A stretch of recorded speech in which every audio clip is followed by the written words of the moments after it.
Vamos a explicar de forma resumida la exploración clínica de la muñeca.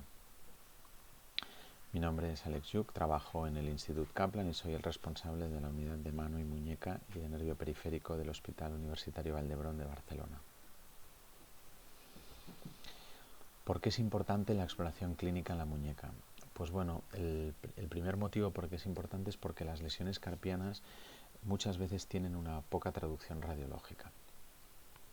Además, la exploración es la base de la sospecha diagnóstica. En tercer lugar, porque aumenta la comprensión y la confianza del paciente y no solamente basar nuestro diagnóstico en un informe o en unas imágenes. Y por último, porque cuanto mejor es nuestra exploración física, menor es el coste y mayor es el rendimiento de las pruebas que podamos pedir a partir de ese momento. Antes de empezar la exploración propiamente, es importante mencionar que la anamnesis es igual de fundamental o de crítica que en la exploración de la mano. Saber desde cuándo le duele al paciente, las características del dolor, si ha habido algún antecedente traumático o si tiene alguna patología o alguna comorbilidad que puedan ser importantes para el dolor de la muñeca. También es importante una primera exploración del paciente, una primera inspección y posteriormente la exploración propiamente. Nos debemos colocar enfrente del paciente. La mayoría de las maniobras las vamos a hacer con el codo apoyado encima de la mesa. Debemos poder controlar la rotación del antebrazo porque nos puede interesar a la hora de explorar determinadas cosas y es bueno que podamos observar reacciones sobre la cara del paciente, como por ejemplo dolor o aprensión. La exploración de la muñeca debe ser concienzuda. A pesar de que nosotros tengamos una sospecha clara, debemos repasar todas las estructuras que tenemos que explorar. Debe ser sistemática. Para no olvidar nada, debemos seguir un método y un orden. Y debe ser bilateral. Hay muchas condiciones que pueden parecer anormales, pero que en realidad son propias de la persona que estamos explorando. O sea que la exploración, para saber si es significativa, se tiene que complementar con la exploración o al menos con la valoración de algún aspecto de la muñeca contralateral. Como hemos comentado, la inspección es importante. Toda exploración debe empezar por la inspección, primero del paciente y luego propiamente de la muñeca. Eso nos permitirá, por ejemplo, detectar una prominencia en el lado cubital y una deformidad característica de una fractura del extremo distal del radio que haya quedado consolidada en una mala unión con acortamiento, por ejemplo. O la presencia de una tumefacción en la zona dorsoradial correspondiente a la articulación radioescafoidea que se puede mantener el tiempo o puede crecer o disminuir y que es bastante característica de las sinovitis radioescafoideas que aparecen en las patologías degenerativas de esta articulación. A veces los pacientes explican, en este caso, cambios bruscos en la posición del carpo, que incluso se acompañan de un chasquido o un ruido, en este caso, que tenía lo que se llama un catch-up clank, es decir, la hilera proximal que estaba anormalmente flexionada pasaba a la extensión de golpe al hacer inclinación cubital de la muñeca, propio de una inestabilidad mediocarpiana. O en este vídeo, por ejemplo, donde el resalte ocurre en esta zona de aquí y corresponde a el escafoides que al hacer flexión de la muñeca salta por el dorso de la fosa escafoidea del radio porque existe una lesión escafolunar.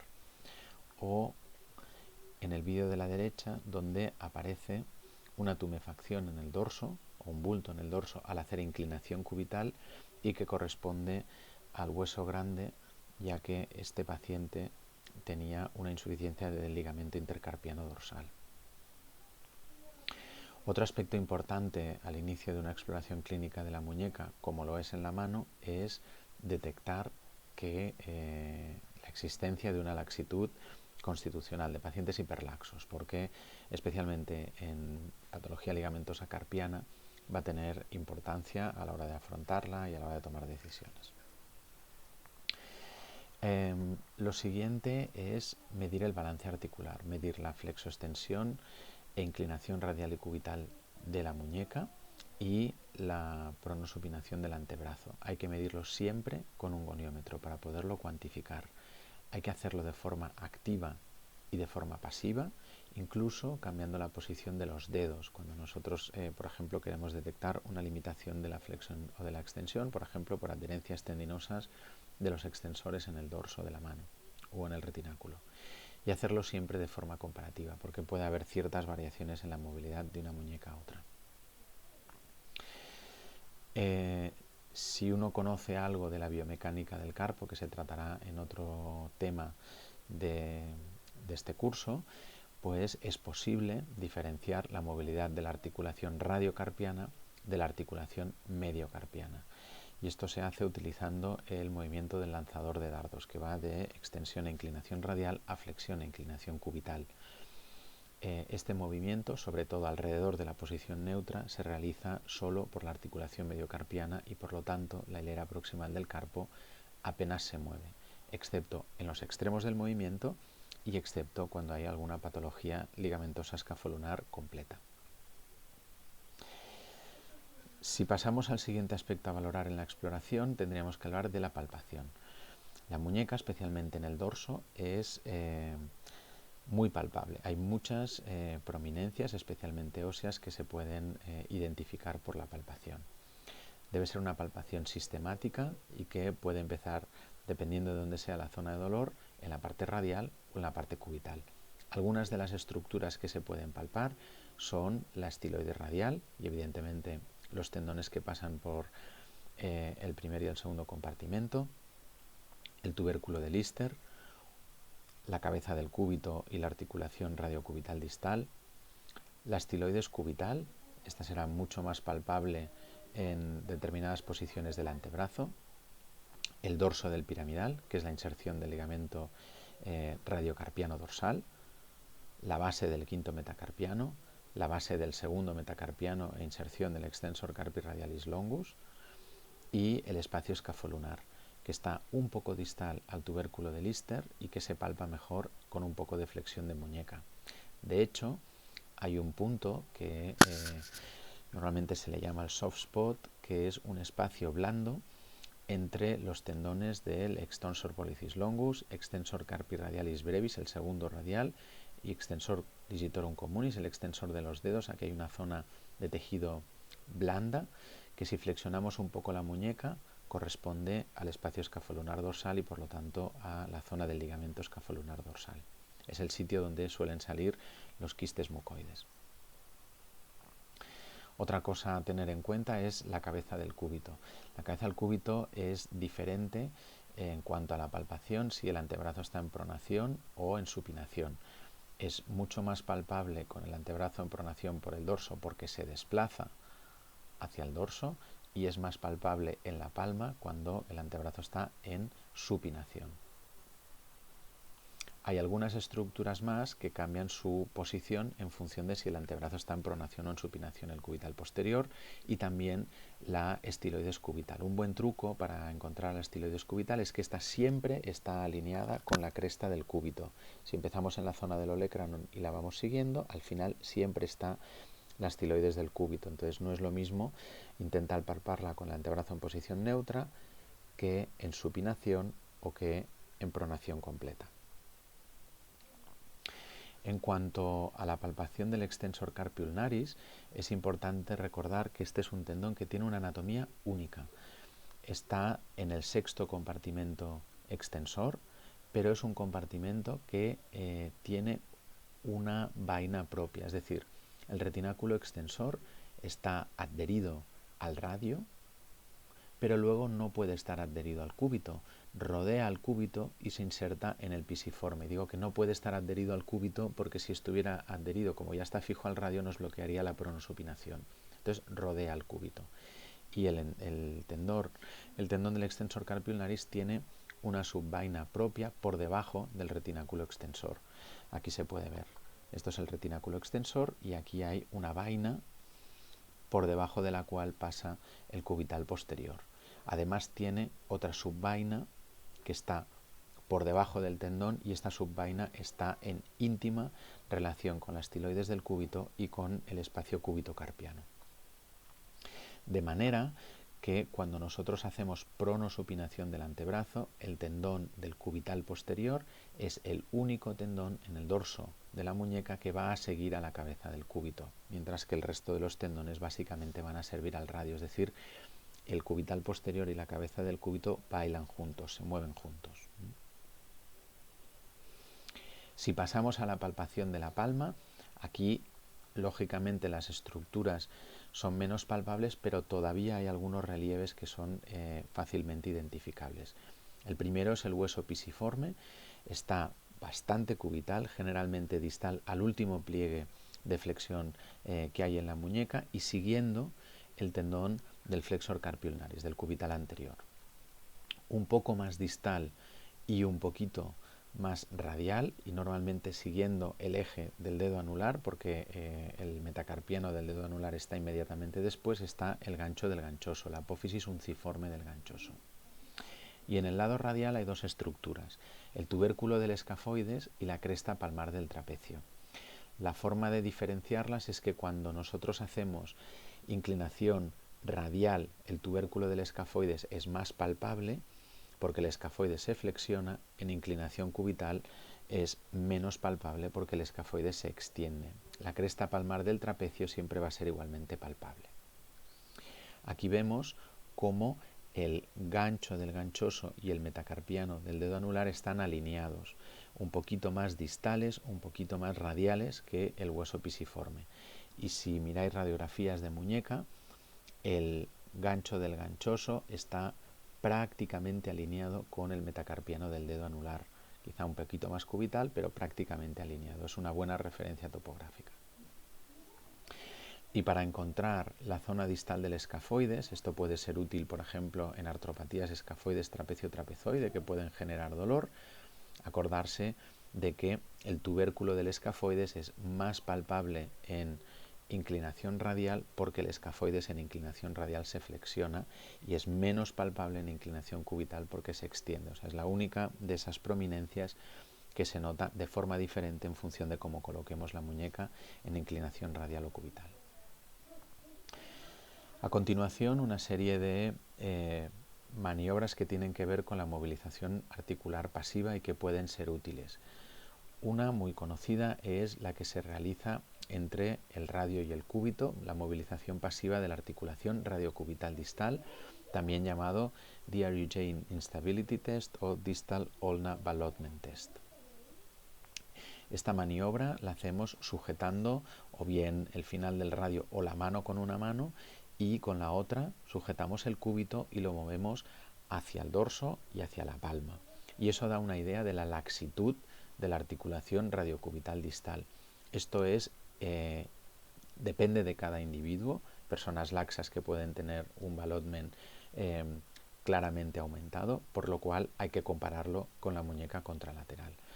Se debe hacer en posición neutra y también hay que hacerlo en pronación del antebrazo y en supinación del antebrazo, porque en una posición o en la otra el ligamento radiocubital distal anterior o volar y el dorsal están más tensos o más relajados. A esta maniobra hay que añadirle, al acabar de hacerla, una inclinación radial de la muñeca y volverlo a testar, porque al colocar la muñeca en inclinación radial, los ligamentos cúbito-carpianos se tensan. Si son competentes, el bamboleo, el ballotment va a disminuir. Otra maniobra de movilización pasiva útil es la que supone mover al pisiforme por encima de la superficie articular que tiene con el piramidal. Y esto es útil para detectar artropatías, artrosis de la articulación piso-piramidal. Y esto se llama el Piso-Triquital Grind Test.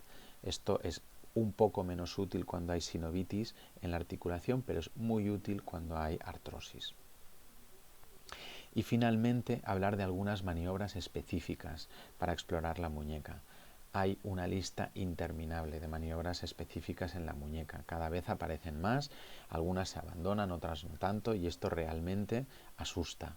voy a intentar centrarme en las que me parecen más útiles para las patologías más frecuentes. La primera y quizá la más conocida es el Scaphoid Shift Test o test de Watson, porque lo describió Kirk Watson. Este test está diseñado para detectar problemas, básicamente lesiones completas del complejo escafolunar. Se basa en lo que hemos comentado ya antes, en inclinación radial el escafoides, como se ve en esta visión dorsal, se flexiona, y en inclinación cubital el escafoides se extiende, como hacen todos los huesos de la hilera proximal. En este sentido se comportan igual si el ligamento escafolunar y el luno piramidal están enteros. Entonces, en esta maniobra el explorador coloca el pulgar en el tubérculo del escafoides, de manera que está apoyándose en el final del escafoides y coloca la muñeca en inclinación cubital, es decir, en una posición en la que el escafoides está extendido. Y en esta situación se hace inclinación radial. Como en inclinación radial el escafoides debería flexionarse, si nosotros colocamos el dedo en el tubérculo del escafoides y el ligamento o el complejo ligamentoso escafolunar está completamente lesionado, lo que estamos induciendo, lo que estamos provocando es un desplazamiento dorsal del escafoides en la fosa escafoidea del radio. Por lo tanto, esta maniobra es positiva cuando, al hacer inclinación radial, el paciente nota un chasquido en el dorso del radio, el explorador con el dedo nota un chasquido en el dorso del radio, o notamos dolor en el dorso del radio. Aquí lo podéis ver en un vídeo. Este dedo está bloqueando el tubérculo del escafoides y pasamos de inclinación cubital a inclinación radial, de extensión del escafoides a flexión del escafoides. Más o menos lo que nosotros intentamos detectar es lo que se ve en este vídeo antiguo de una cirugía abierta, es cómo el escafoides se desplaza hacia el dorso de la fosa escafoidea en los casos en los que hay una desconexión completa con el semilunar. Esta maniobra es cierto que no sale muchas veces como positiva, incluso cuando el paciente tiene una lesión escafolunar crónica. A veces pensamos que tiene, crónica, completa. A veces pensamos que tiene una lesión completa y es una lesión incompleta, o a veces el propio tono muscular no deja que nosotros seamos exitosos en la maniobra, o el escafoides todavía no es capaz de desplazarse hacia el dorso. Otro test bastante útil para detectar las lesiones del gancho del ganchoso es el test de la apófisis unciforme.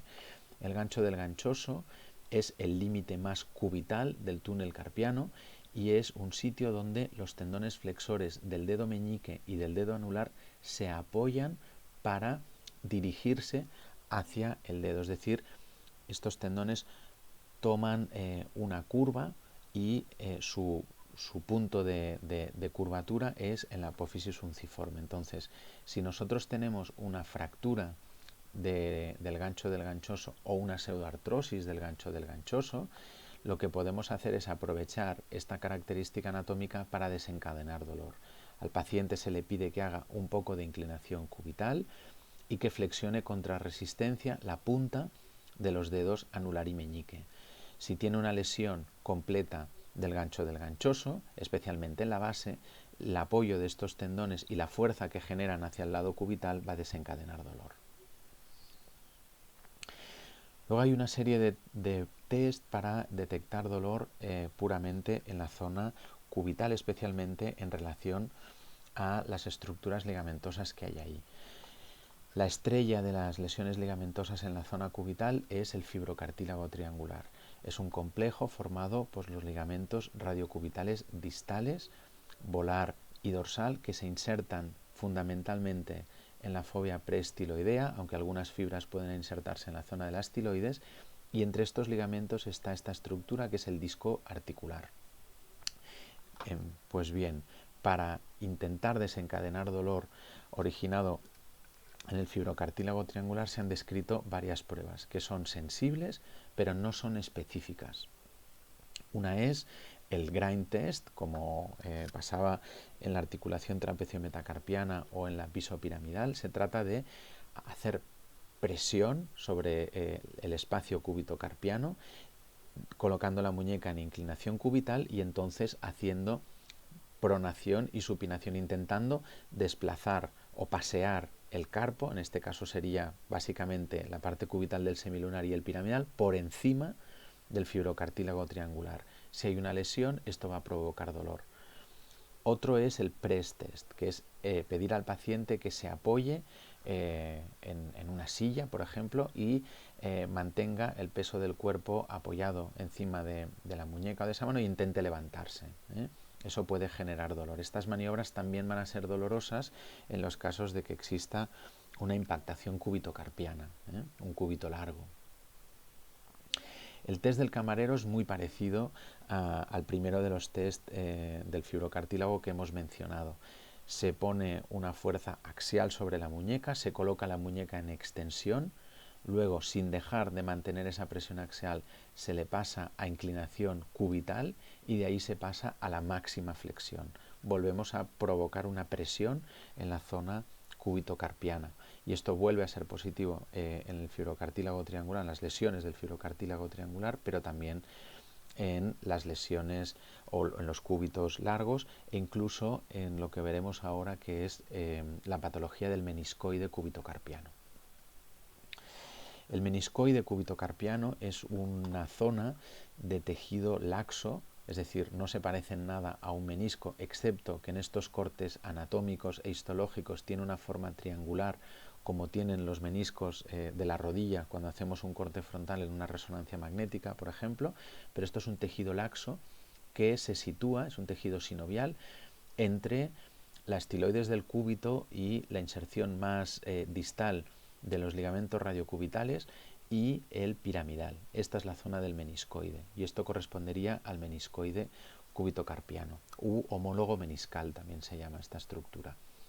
Si nosotros colocamos nuestro pulgar en situación de pronosupinación neutra entre la estiloides y el piramidal, es decir, en la zona del meniscoide, y hacemos inclinación cubital y mantenemos la presión, si hay un problema en el meniscoide, normalmente esto desencadena dolor. Pero como he dicho, por ejemplo, el test del camarero también puede desencadenar dolor. El test de la compresión radiocubital es útil para detectar problemas articulares originados en la articulación radiocubital distal. Ya no hablamos del espacio cúbito-carpiano.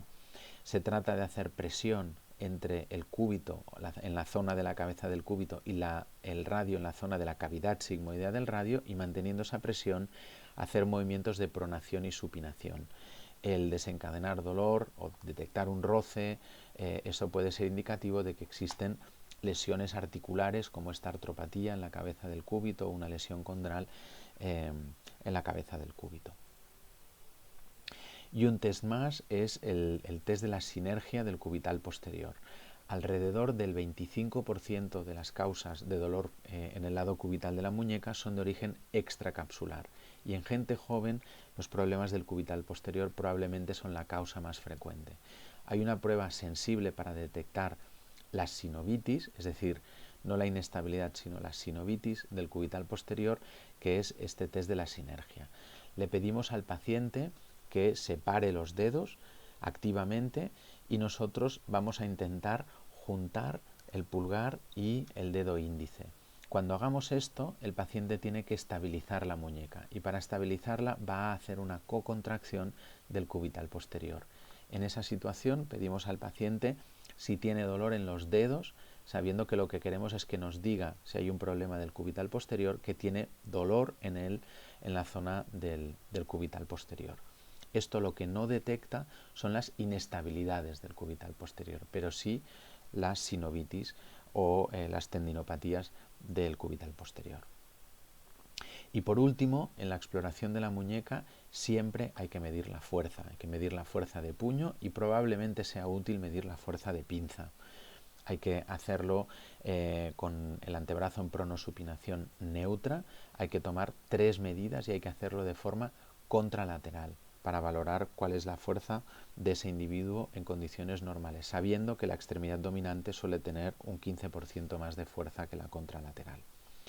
Y nosotros, especialmente en los trastornos cinemáticos, es decir, de movimiento, pero también en los trastornos cinéticos, es decir, de carga dentro del carpo, utilizamos mucho la fluoroscopia, que nos sirve, por ejemplo, para detectar problemas como esta lesión escafolunar.